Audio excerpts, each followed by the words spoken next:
오늘 하나님께서 주신 말씀은 호세아 3장 1절에서 2절 말씀이에요. 구약 성경 1259쪽에 있습니다. 우리 다 같이 천천히 합독하도록 하겠습니다. 시작. 여호와께서 내게 이르시되 이스라엘 자손이 다른 신을 섬기고 금포도 가자를 즐길지라도 여호와가 그들을 사랑하나니 너는 또 가서 타인의 사랑을 받아 음녀가 된 그 여자를 사랑하라 하시기로 내가 은 15개와 보리 1호멜 반으로 나를 위하여 그를 사고. 아멘.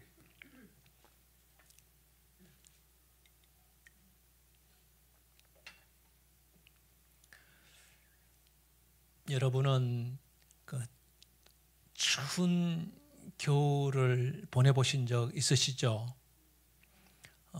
우리 캘리포니아에서는 겨울이 있습니까? 우리가 사는 이 지역은 겨울이 있어요. 사계절이 있는데 느끼지 못해요. 그렇죠? 늘 따뜻하니까요. 그렇죠? 오늘도 낮이 너무 따뜻한데, 그러나 사계절이 분명한 지역에 사신 분들은 아실 거예요. 특별히 또 한국에서 사신 분들은 겨울이 얼마나 추운가를 여러분 아실 거예요. 영하의 날씨가 되면은 기가 얼마나 싫어. 기가 얼어서 떨어져 나가는 것 같은 우리가 그 추운 칼바람을 맞을 때가 있잖아요. 얼마나 춥습니까? 그래서 겨울 되면 아주 두꺼운 옷을 입고 다니죠. 그리고 겨울하면 생각나는 게 뭐가 있어요? 역시 이쪽에 참 이게 성령 충만에 항상 보면 대답을 잘하셔요. 이쪽 라인이. 그래서 겨울하면은 눈이 생각나잖아요. 여러분, 그 산에 나무 가지에 눈이 하얗게 내려서 온 산이 설산이 된 풍경을 보셨나요? 참 아름답죠. 예, 저도 한번 보고 싶어요. 안 본 지가 너무 오래됐어요. 예, 그런 모습이 너무 아름다운데 그 아름다운 눈이 다 녹고 난 후에 산을 바라보면은 그 봄에 푸르렀던 그 나무 가지들 또 나뭇잎들이 다 떨어지고 앙상한 나무만 남아있는 것을 보게 돼요. 제가 한국에 있을 때 제가 사는 지역에 보면은 아카시아 나무라는 것이 많았어요. 아카시아 나무가 어떤 나무인지 아세요? 그 나무에 보면 침이 달려서 땔감으로 주로 사용하는 별로 쓸모없는 나무인데, 그런데 그 나무도요, 봄이 되고 그 아카시아 잎이 자라고 그에 꽃이 피면 아카시아 향이 기가 막힙니다. 아카시아 향 여기부터 맡아보셨죠? 정말 그 향이 너무 좋아요. 저는 학교 다닐 때 그 십리길을 버스 타고 통학을 했는데요. 그 버스를 타고 가면서 창문을 열면 그 도로변에 아카시아 나무가 그 하얀 그 꽃이 피어가지고 그 향기가 얼마나 코를 진동하는지 몰라요. 너무 향이 좋았죠. 근데 겨울 되면요, 그 아카시아 나무가요, 잎도 없고 꽃도 없고 앙상해요. 옆에서 보면은 죽은 나무같이 보여요. 그런데 그 추운 겨울이 지나고 난 후에 봄이 되면 다시 죽을 것 같은 그 앙상한 아카시아 나무에서 뭐가 납니까? 또 싹이 나요. 파란 싹이 돋아나는 것을 보게 됩니다. 왜 그렇습니까? 겉으로는 죽은 것 같지만 그 나무 뿌리에는 생명력이 있기 때문인 거죠. 오늘 읽은 이 본문 말씀도요, 호세아라는 선지자의 이야기예요. 이 호세아와의 가정에 대한 이야기인데, 사랑하는 아내와의 완전히 관계가 단절되고 파괴되고 더 이상은 회복이 될 수 없는 불가능해 보이는 이 가정을 통해서 하나님의 은혜가 임하는 그런 놀라운 이야기들을 말씀하고 있는 내용이에요. 그러면 오늘 본문 말씀을 우리가 잠깐 한번 생각해 보려고 하는데요. 오늘 이 호세아 선지자는 언제 활동했냐 하면은 북이스라엘, 이스라엘 역사를 보면 남유다 북이스라엘이었는데 북이스라엘에서 여로보암 2세라는 왕이 통치했을 때 활동했던 선지자예요. 이 선지자라는 것은 하나님께서 특별히 지명하여 부름받아서 하나님의 계시의 말씀을 받아 백성들에게 전하는 사람이에요. 그런데 이 사람이 어느 날 이 사람에게 하나님께서 찾아오셨습니다. 그리고 호세아에게 이렇게 말씀하시는 거예요. 호세아, 음란한 고멜이라는 여자가 있는데 그 여자를 네가 사랑해야겠다. 그 여자를 사랑해라. 다시 말하면 그 여자를 네 아내로 맞이해라 라고 말씀해요. 여러분, 착한 여자도 아내 맞이하는 것도 만만치 않은데 정말 사회적으로 음란하고 소문나고 버림받던 그런 여자를 네 아내로 삼아라 그러면 여러분 이게 이해가 됩니까? 여러분 다행히 오늘 청년들이 있는데 청년들한테 하나님께서 어느 날 찾아와가지고 그런 여자를 결혼해라 그러면 여러분 그걸 받아들일 수 있어요 없어요? 없어요. 없어요. 하나님 왜 내가 그런 음란한 여자와 결혼해야 됩니까? 신앙 좋고 바른 자매와 결혼해야지요. 저는 하나님의 말씀에 순종할 수 없어요. 저도 당연히 그럴 거고요. 청년들은 당연히 그럴 거야 아마. 그렇죠? 그런데 호세아는요 순종합니다. 제가 볼 때는 호세아가 이분은 좀 제정신이 아닌 것 같기도 하고 이거 정상적이지 않아요 이거는. 그런데 호세아는 바보 같아요. 바보같이 하나님께서 말씀하시니까 예 하나님 알겠습니다. 그래서 그 고멜이라는 여자를 찾아가서 그 여자를 자기의 아내로 맞이해요. 그래요. 이것까지 우리가 또 이해해 주십시다. 하나님이 또 주신 사명이니 그리고 선지자니 그 정도 순종할 수 있을 것 같아요. 아내로 데리고 왔어. 그래서 잘 살았던 것 같아요 처음에는. 그런데 어느 날 호세아가 밖에 나갔다가 집에 돌아오니까 아내가 없어져 사라졌어. 방에 가보니까 보따리 싸가지고 떠난 거예요. 그걸 알은 거예요. 아무리 찾아봤지만 어디 간지 몰라요. 그런데 성경에 보면 이 고멜이라는 여자는 옛 생활을 버리지 못하고 옛 생활로 다시 돌아갑니다. 창녀의 삶을 돌아간 거예요. 이 남자 저 남자 만나면서 그런 삶을 계속 살았습니다. 이 정도 되면 어떻게 해야 돼요? 아 그렇지. 여기서는 이제 끝이다. 그지? 그죠? 여기서는 끝이다. 더 이상 너와는 내가 더 이상 살 수 없겠다라고 아마 호세아도 마음에 선을 딱 긋을 것입니다. 그래서 호세아도 그러세요. 성경에는 나와 있지 않지만 아이고 잘 됐다. 이 김에 이참에 깨끗하게 헤어지면 좋겠다라고 생각했지 않았을까 이런 생각은 해보는데 성경에는 나와 있지 않아요. 그런데 잊을만 하니까 하나님께서 호세아에게 찾아와가지고 호세아 이 다시 고멜을 찾아가서 그 여자를 다시 데리고 와라. 그 여자를 아내로 맞이해라. 그때 고멜이 어떤 상태였냐면요. 그 성경학자들이 연구한 바에 의하면은 이 고멜은 그런 음란한 삶을 사다가 남자들에게 버림받아서 노예로 전락하게 됩니다.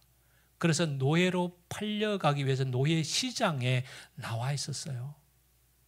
그 상황에 다시 하나님께서는 호세아에게 와서 가서 그 고멜을 데리고 오라는 거예요. 그런데 호세아는 어떻게 했을까요? 또 순종해요. 예, 하나님 알겠습니다. 그래서 오늘 본문 말씀 1절, 2절 말씀 우리 다시 한번 볼까요?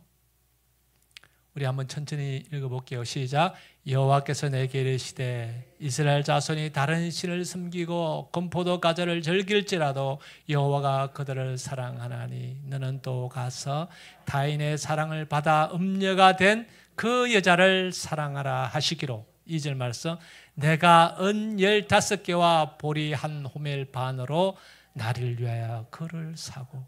그러니까 호세아는요, 은 15개와 보리 한 호멜 반을 들고 고멜을 사기 위해서 갑니다. 그 당시에 여자 노예를 살려면 이 정도의 돈의 가치를 지불해야 됐습니다. 그래서 팔려나갈 위기에 있는 고멜을 값을 주고 대가를 치르고 고멜을 다시 데려가는 거죠. 호세아가 참 멋있는 사나이 아니에요?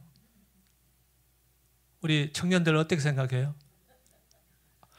다들 인상이 보니까 떨떠름해. 도저히 이해가 안 되는 표정들이에요. 세상에는 이런 사람 없습니다. 오늘날 세상에 이런 사람이 있을까요? 그런데 호세아는 하나님의 말씀에 순종해서 더 이상 사랑할 수도 없고 더 이상 아내로 맞을 수 없는 그 여자 고멜을 끝까지 사랑하고 조건 없이 그 여자를 아내로 맞이합니다. 저는 한편으로는 호세아가 좀 안타깝지만 한편으로는 멋진 사나이예요. 이것이 정말 사랑이 아닌가 뭐 그런 생각도 해봅니다.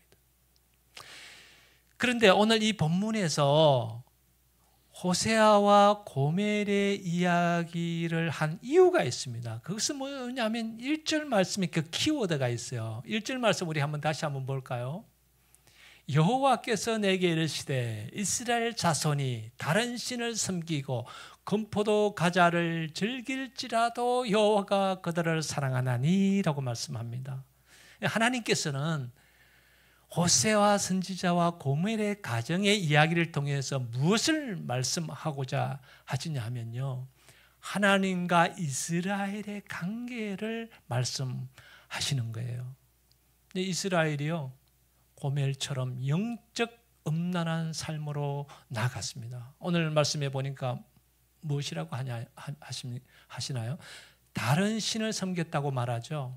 하나님을 떠나서 이스라엘 백성들은 그 당시에 다 우상을 섬기는 자리에 나갔어요. 그리고 가자를 즐겼다라는 이 말은, 금포도 가자를 즐겼다라는 이 말씀의 의미는 당시 금포도를 넣어서 빵을 만들어서 우상을 섬기는 제단에다가 그것을 제사 음식으로 들었습니다. 그리고 난 후에 그 음식을 가지고 와서 신전에서 그것을 먹고 즐긴 거예요. 그러니까 이 금포도 가자를 즐겼다라는 말은 이스라엘 백성들이 하나님을 믿는 것이 아니라, 선민이면서도 하나님을 믿는 것이 아니라 다른 우상을 섬기면서 그 우상이 자기들에게 풍족함을 주었다라는 것을 믿고 있다라는 것을 상징적으로 보여주는 거예요. 그러니까 당시 이스라엘 백성들이 얼마나 영적으로 타락했는지를 우리가 알 수가 있겠죠.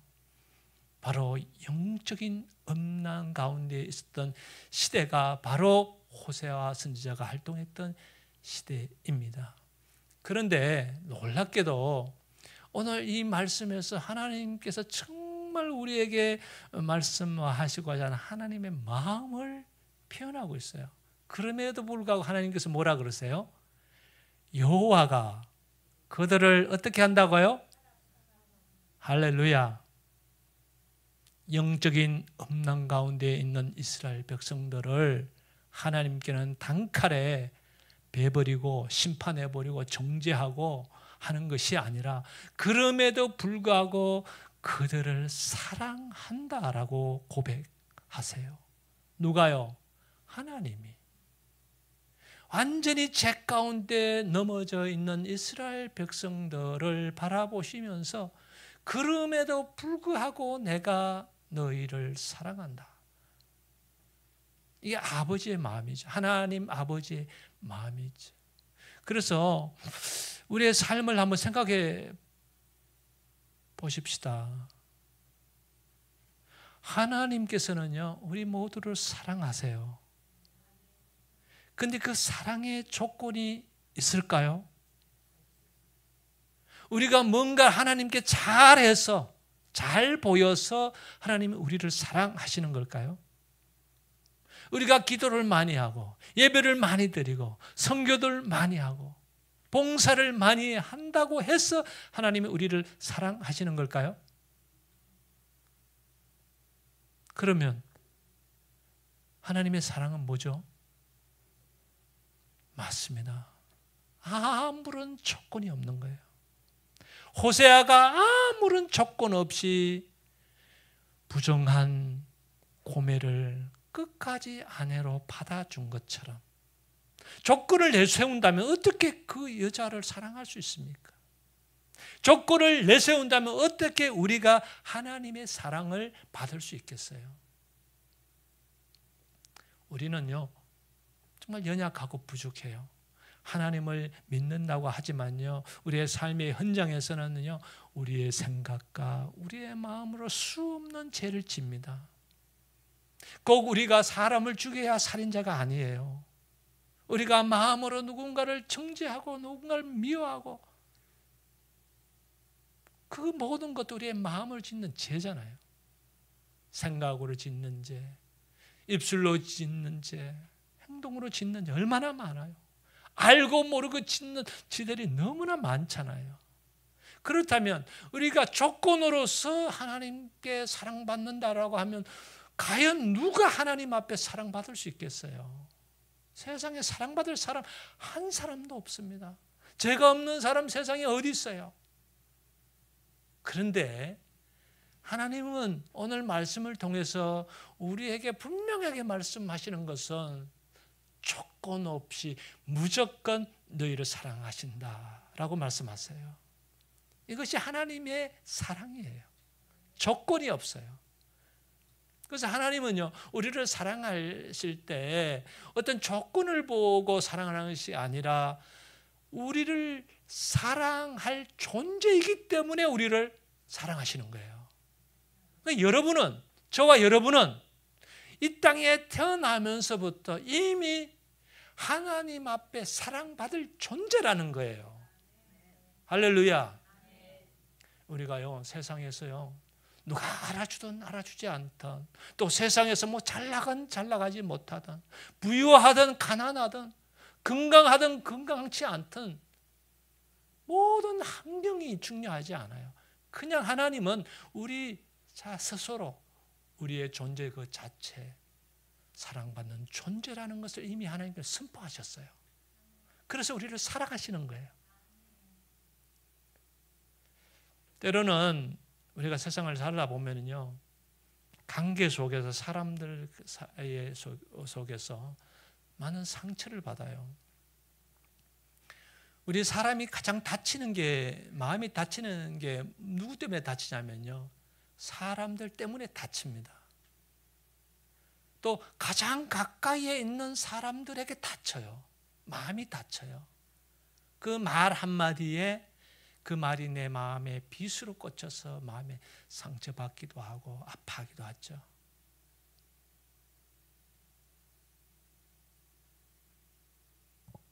그때 누군가로부터 우리가 비난의 소리를 듣고 비난의 화살이 나에게 날아왔을 때 우리는요, 자존감이 무너질 때가 있어요. 정말 내가 이렇게 하찮은 존재인가? 내가 이렇게 부족한 사람인가? 그래서 마음이 무너질 때가 있죠. 그 순간에도 세상 사람들은 우리에게 어떠한 공격의 화살을 보낸다 할지라도 하나님은 여전히, 설사 우리가 나 자신에 대한 부정적인 생각을 갖고 있을지라도 그럼에도 불구하고 하나님은 우리를 바라보실 때 그냥 우리 스스로 우리 한 사람 한 사람 그대로를 사랑하고 보고 계시다는 사실이에요. 이게 하나님의 마음이고 하나님의 사랑이에요. 그러니까 여러분, 세상의 환경과 세상 사람들에게 우리 마음이 무너지면 안 됩니다. 하나님은 우리를 사랑하는 것이 하신다고 말씀하시잖아요. 그렇죠? 그러니까 여러분이 어떠한 환경과 상황에 놓여 있어도 이걸 놓치면 안 돼요. 세상이 나를 버린다 할지라도 하나님은 나를 버리지 않으시는 분.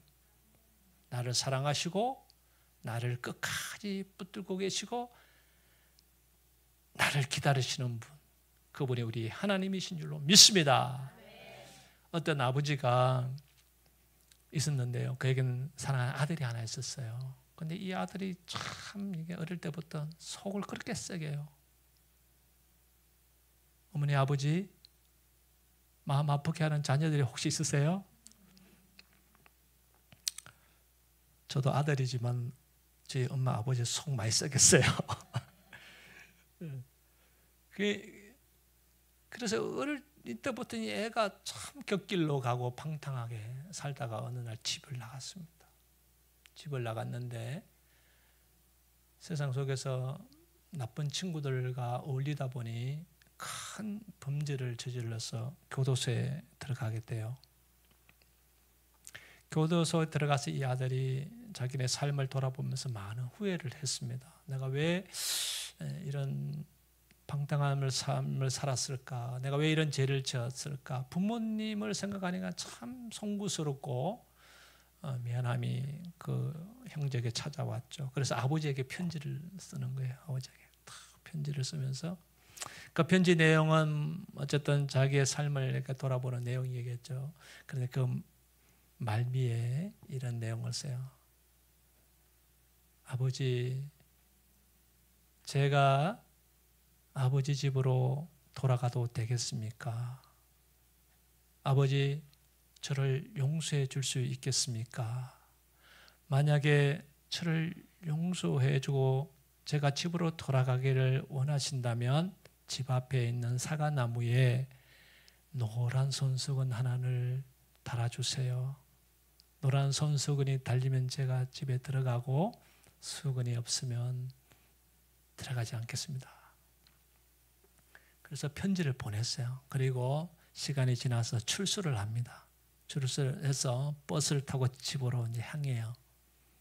마침 그 자기 집으로 버스가 지나가는데 집 가까이 버스가 올수록 가슴이 두근두근하는 거예요.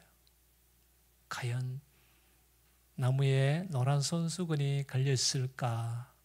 만약에 안 걸려 있으면 어떡하지? 난 어디로 가야 할지.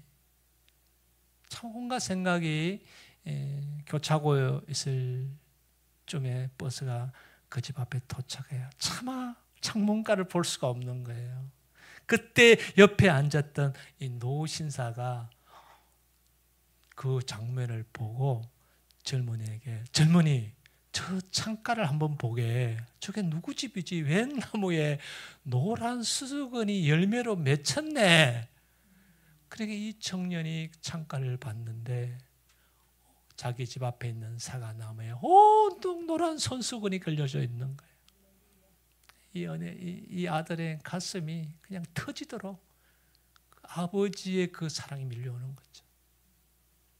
여러분, 이것이 바로 아버지의 사랑이고 조건 없는 아들을 받아주는 용서의 마음을 가진 아버지의 사랑인 거죠. 이것이 하나님의 사랑이기도 하는 거죠. 우리가 어떤 조건이 있어서가 아니에요. 여러분들이 오늘 하나님 앞에 나온 것, 여러분 이게 너무 이렇게 소중하고 귀한 거죠. 그러니까 여러분 자체를 하나님 기뻐하시는 거예요. 이 마음을 여러분 변치 마세요. 아무리 세상에 부정적인 얘기 여러분들 공격한다 할지라도 그 말에 쏘으면 안 돼요. 마귀는 끊임없이 우리를 무너뜨리려고 하지만 하나님은 우리를 살리세요. 사랑의 마음으로 우리를 살리는 거예요. 그럴 때 우리의 삶이 더 풍요로고 더 행복하고 기쁘게 살 수 있습니다. 이런 은혜가 여러분 삶 가운데 임하기를 축복합니다.